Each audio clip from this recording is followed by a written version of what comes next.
I'm Jace Lacob, and you're listening to Masterpiece Studio. Larry Peters has come a long way from his early days on Grantchester.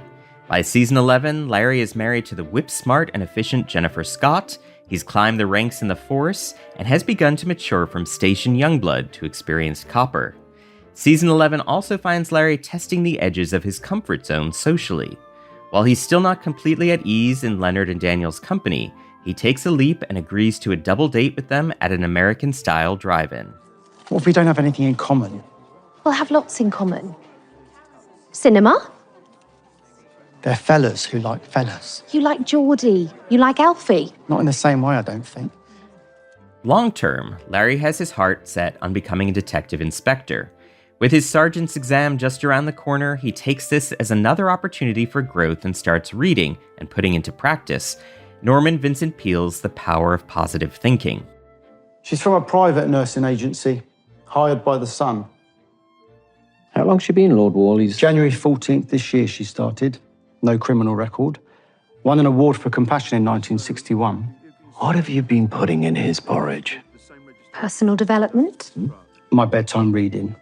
I'm learning to believe in myself. While Larry may be taking steps to advance his career and self-image, his deductive skills could still use a little work. His wife, Jennifer, recently received a phone call from her doctor confirming her pregnancy, but Larry hasn't a clue, mistaking her morning sickness for a hangover. Morning, how are you? I'm fine. How are you? You still haven't told Larry, have you? I'm waiting for the right moment. He'll get the shock of his life when you come home from the shops one day with a sack of spuds under one arm and a baby under the other. Today, we're joined by actor Bradley Hall to discuss Larry Peters' ongoing transformation and maturation from young copper to family man and detective sergeant.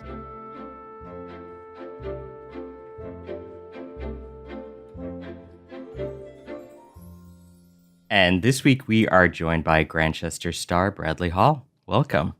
Hi, Jace. How are you? I'm good. How are you doing, Brad? Yeah, very good. Thank you. It's nice to speak to you again. It's been a year, hasn't it? It has been a year. And since that time, you ended the show.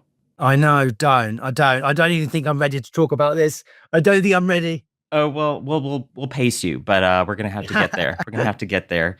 Let's take a look back first, though. One of the Grantchester characters who has undergone the deepest and most complex transformation is Larry Peters. And looking at Larry in Series 11 and where he started off in Series 4, that change is really, really evident. As the actor playing him, how beautiful an experience was it having Larry mature into the man he is today? It was so wonderful because I think when, I've said it before in these interviews, but it was never a given that Larry was going to be a character that stuck around. It was 2 episodes. That's all that Larry was supposed to be. He was introduced as the sort of comic relief, and he was this sort of incompetent and wet behind the ears. It was definitely not expected to last. So it's been a surprise to be in the show for 8 series. But obviously it's meant that I've been able to sort of take ownership of the role of Larry and having input in kind of guiding his character and his arc over that time. It is bizarre. In fact, I was making a show reel last week and I was going through sort of bits that I can use and looking back. I mean, I look so young, but it's like the character is so different. And I think the best way to describe it is that he is so boyish at the start. And I think by the end of 11, he's a man. Somewhere along the line, it happened. And it's been really sweet that he's been able to sort of play a whole variety of characters within that character. So yeah, I just feel like I'm so happy with how they've sort of concluded Larry. And it's so vastly different from the start. So it really is nice to have been involved in something that's had such a big journey. I mean, it's interesting to me because Larry could have existed just on the periphery of Grantchester, sort of just embedded in the procedural mystery element of the show where he's collecting clues or he's filling Geordie in, he's tackling a suspect here and there. But his dynamic with Geordie, with Jennifer, and even his antagonism earlier on with Leonard helps to bring Larry into focus. What sort of conversations over the years did you have with Daisy Coulam about Larry's utility? I mean, Daisy's fantastic. She really is a fantastic writer because she's such a heavy presence within the whole cast. So you always feel very trusted with the kind of things that she's going to throw your way. And even if, you get a script and something does surprise you, you're comfortable enough to be able to say to her, to query it and to ask, like, where does it come from? And therefore, where's it going? I think in the early stuff, I was so sort of shy to even like touch any of it. I wasn't. Do you know what I mean? I was very much enjoying being the sort of periphery character and providing that kind of stuff. But as soon as they moved him into a sort of bigger role, I think that was when I felt, do you know what? I'm gonna sort of grow sort of my courage here and speak to Daisy and find out what her plan is for Larry and stuff. She navigates these characters down a certain path, and then quite quickly they can step off that path and they can join a different path. But it never feels like unbelievable. It's very much like that's kind of what we do as humans. And I think Daisy's so good at capturing that. When Melissa started, there was a really nice relationship that I had with Melissa, and I still have with Melissa. I love Melissa. And it was us together. We could definitely sort of understand and input into the relationship and obviously navigate the ups and downs of relationships. So there was definitely moments where we would read our scenes together and we would ask to maybe try and tweak a few things we couldn't quite understand. But mainly it wasn't about changing. It was more about understanding where both characters were going and therefore the impact that they were having on each other as well. I want to talk about that impact because Larry does transform from someone who is quite cruel to Leonard, who's disgusted by Leonard Finch, who is perhaps one of, if not the kindest character ever on television. Yeah. And Larry somehow becomes a fan favorite character. He comes out the other side. Did you ever worry about how Larry might be received by the audience? Absolutely. And do you know what? I thought in 6, because it was so horrible the way he was with Leonard and really going after getting him sentenced, getting him to prison. I just thought there's no way that Larry can come back from this. Surely there's absolutely this is finished. But I thought, do you know what? If that is the case, hopefully there's going to be some high drama and maybe he gets killed off and there's going to be some good stuff in there anyway. Do you know what I mean? So like, it's not necessarily all bad because at least I'll probably get some good scenes out of it. There'll be some good stuff out of it. But because she, that was the time that sort of Miss Scott came in, I think she used the Miss Scott character to sort of soften Larry. And that was such a pivotal moment and such a clever move for Daisy because it sort of made, I think, the audience not necessarily forgive him for his ways, but it gave them a better understanding of where what this guy's experienced up to this point. And also, if you're going to then see this character change, are you then more forgiving for their previous problems and issues? And I think that's what it is. But yes, certainly at the start, it was, and especially the fact that it was Leonard. If it was any other character, I'd be like, well, whatever. But the fact he was Leonard, it was like, no, I can't do that because Leonard he's the heart. He's the one that the audience are so in love with Leonard. And that's like, you can't touch him. You can't do it. So I was terrified at the start, but I'm glad I trusted it because I think it did pay off. And it meant, in season 11, we've got this lovely thing which is explored in the start of this sort of like double date scenario with Leonard and Daniel and Miss Scott and Larry. And it's so funny. It's such a contrast from where we were, only 5 seasons ago. I love the fact that it is Risk of all things that brings these two seemingly very different men with Daniel and Larry, who are both revealed to have this very geeky shared love of board games and one of the longest games ever created. And I love, he said, do I play Risk? Bloody love it. I was going to say, when we had to do that, me and Ollie, who plays Daniel, we were like, I was like, have you played it? And he was like, no, have you? And I was like, no. I was like, should we play it? And he was like, well, I've tried to read the instructions. I'm thinking, we're probably not going to have time to play this game. I just thought that's so funny because when you do look at it, it is like a really, you've got to really commit to that game. And it's so funny that Larry and that Daniel, that they can share that sort of moment together. It was actually hilarious to film. And it was a night shoot as well. So like everyone's feeling a bit sort of delirious and silly anyway. But that was, great fun. Absolute great fun. So we learn about Larry and Daniel's shared love of risk in this first episode, which unfolds at an American-style drive-in. Is it true you pitched this idea to Daisy and that you directed the second unit photography on this episode? It is. They are both true. So we went to Melissa's wedding, and Daisy and Emma, exec producer, she was there, and it was lovely because you get to see them out of the sort of the context of being on set and the set world. So we kind of just like, we're nice people that exist outside of that bubble. But, inevitably you find yourselves talking about Grantchester, talking about the world that sort of we're sharing.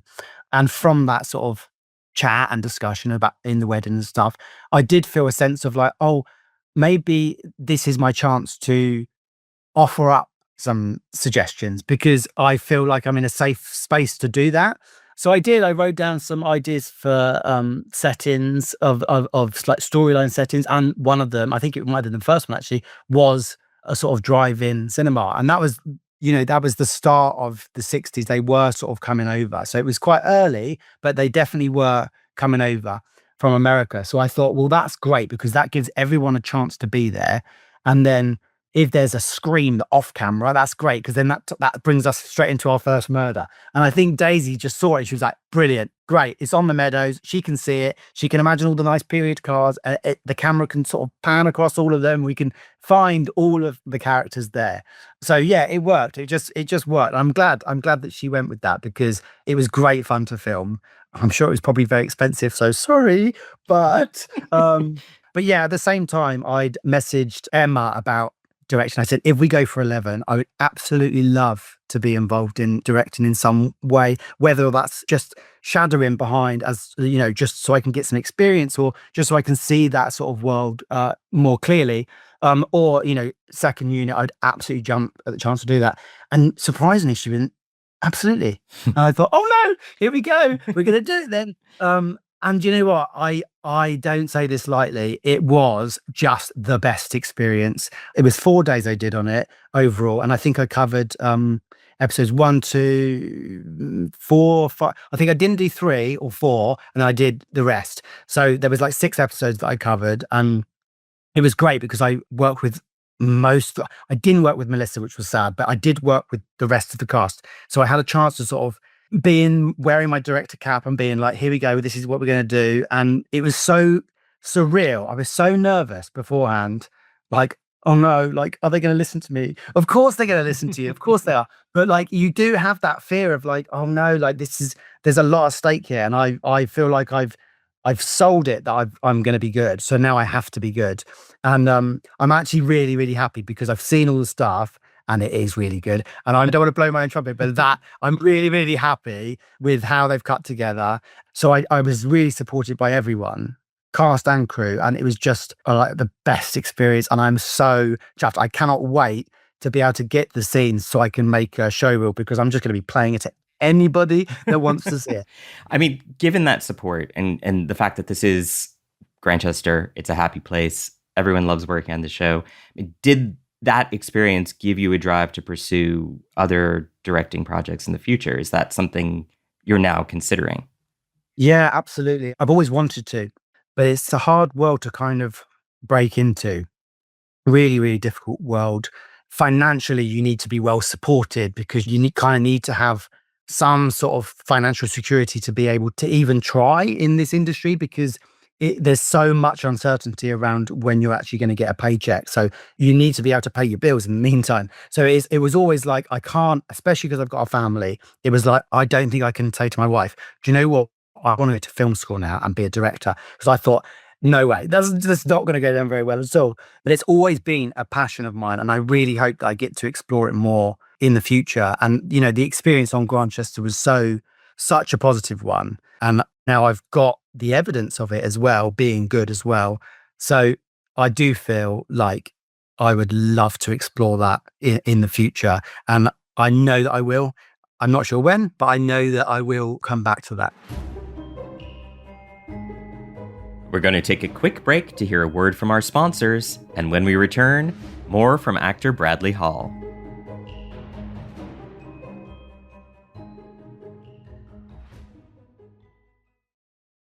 Ocean Voyages, Expeditions, River Journeys. Viking is dedicated to bringing travelers closer to the destination, offering a small ship experience and a shore excursion in every port. Learn more at Viking.com. And we're back with actor Bradley Hall. By episode 3, Larry says, I'm learning to believe in myself. And he's reading Norman Vincent Peale's The Power of Positive Thinking. And he's in a very happy place. His marriage is still under wraps. He's pushing himself to become sergeant, take his exam. But he is, at this point, rather insightful in terms of his investigations. He gives a description of the lamp found next to the victim. Someone lit it for him. Paraffin levels suggested it had been burning approximately 11 hours before the death. So, not the nurse, because she was in the cinema.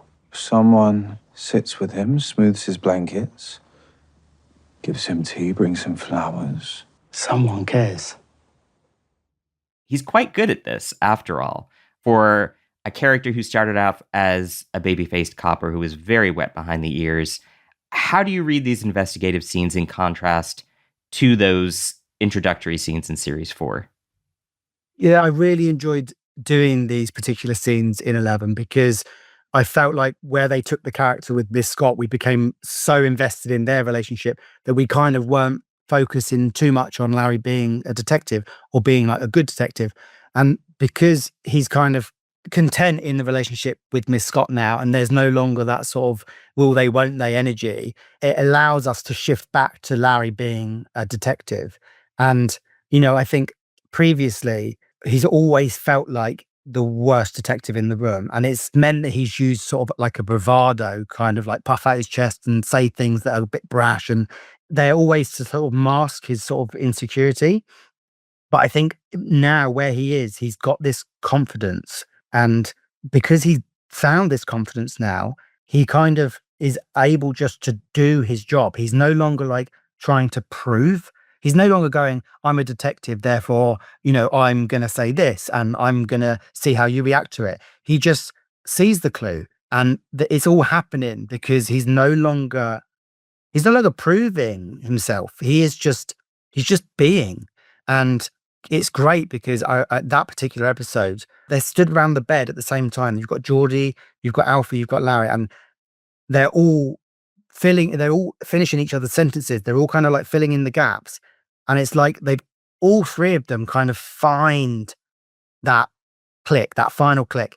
And it's all at the same time. Now, it was funny because Rishi was like, no, I definitely found it first. Alfie definitely found it first. And I'm going, no. I think you find actually Larry's the one that's got it first. And then Robson being like, no. Look, I think Geordie's actually got this one. Geordie's the one that's filling in all the blanks. So it was funny that we're all trying in that particular moment, that we all stood in like a triangle and we're all offering up stuff and we all slot that final puzzle piece in at the same time.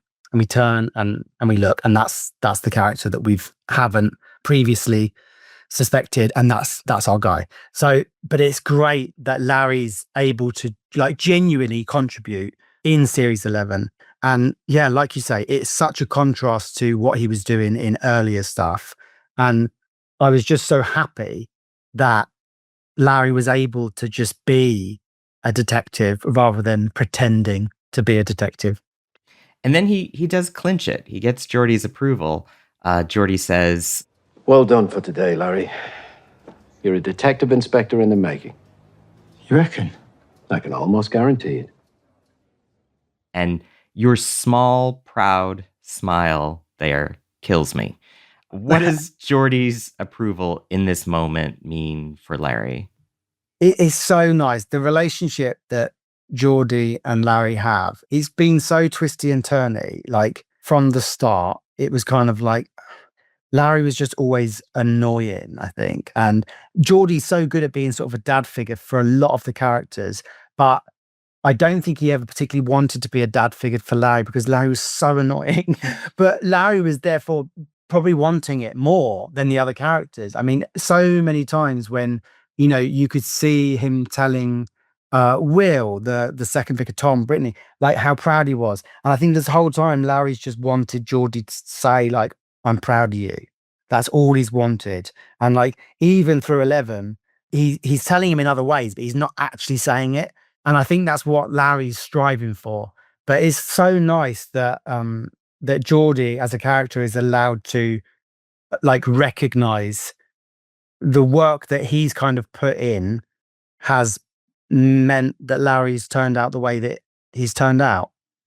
Having said that, Larry might be on the path to becoming a detective inspector one day, but he's failed to detect that his wife is pregnant, believing that the martinis that Jen had keep repeating on her. And granted, he is focused on his sergeant's exam, but is this Larry failing to pick up on clues, or is he just being a typical 1960s husband here?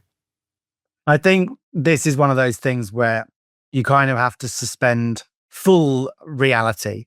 And at the time as well, Melissa was actually pregnant. So we were all like, even in the early stuff when Miss Scott wasn't pregnant, Melissa was quite heavily pregnant. So we're kind of having to do clever sort of camera trickery as well and hide her actual bump and stuff.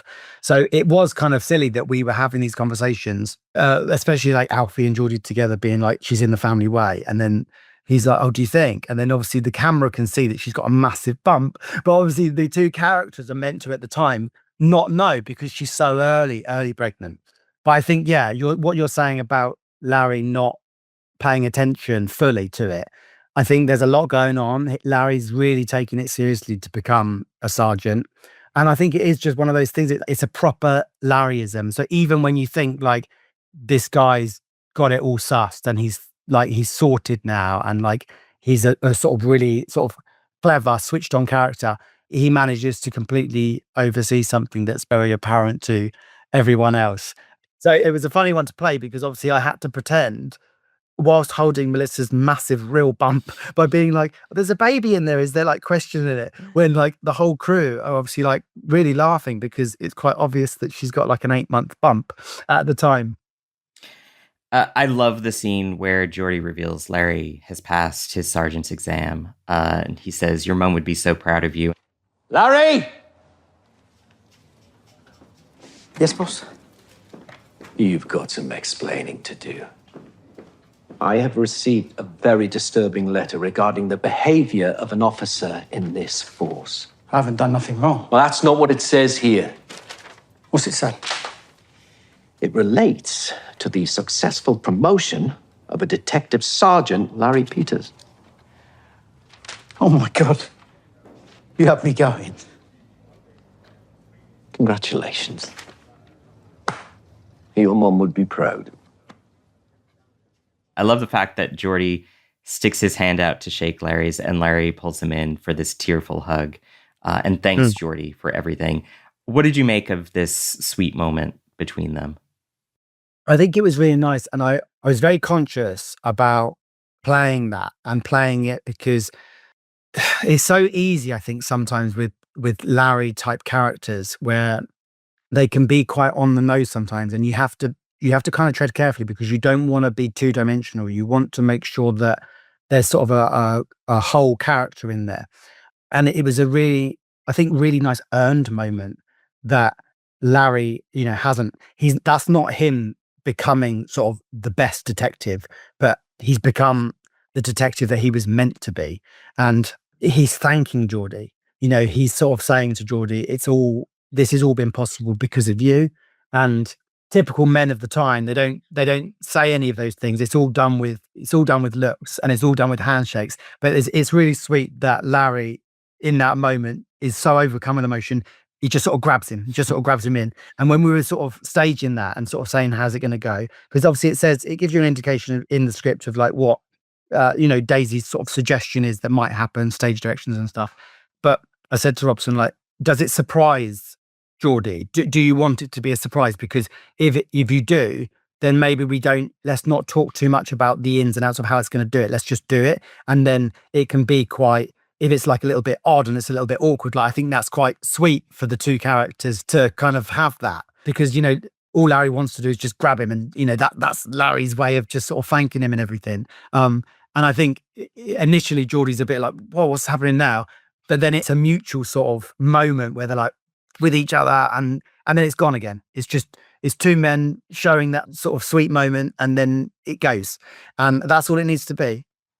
So the scene where Jen actually comes out and says, a baby's come up, Larry, he is so entirely chuffed at the prospect of being a father. And I love the exchange between them. Secondary drowning. Bloody knew it. Another star turn by Sergeant Peters. And Mrs. Peters. We did it together. We always do. There's something else we've done together that I need to talk to you about. Me and you. Yes? Gardening. Those marrows we planted haven't come up already, have they? No. The carrots.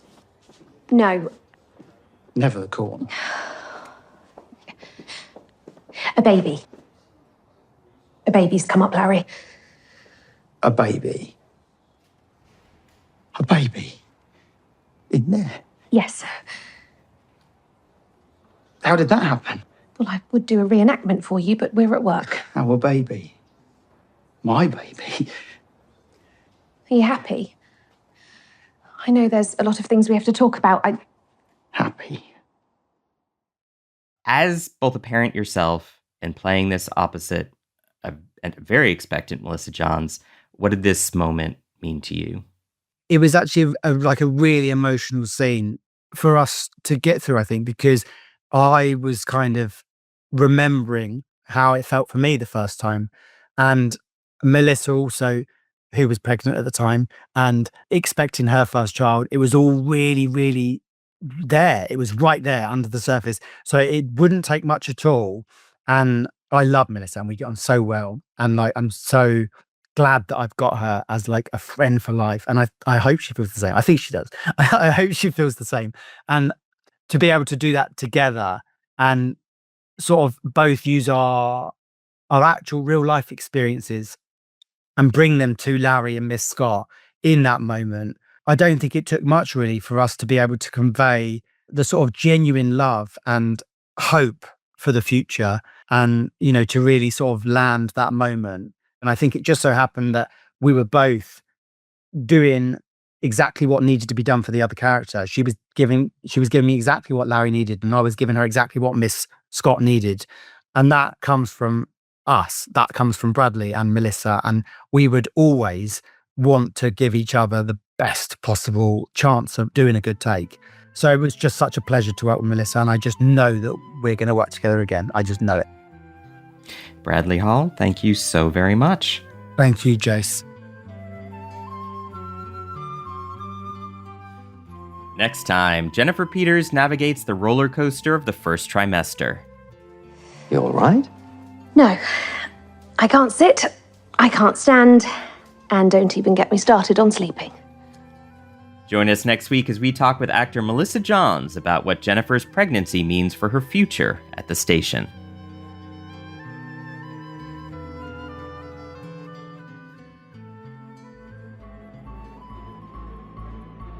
Masterpiece Studio is hosted by me, Jace Lacob, produced by Jack Pombriant, and edited by Robin Bissett. Elishaba Etup is our sound designer. The executive producer for Masterpiece is Suzanne Simpson.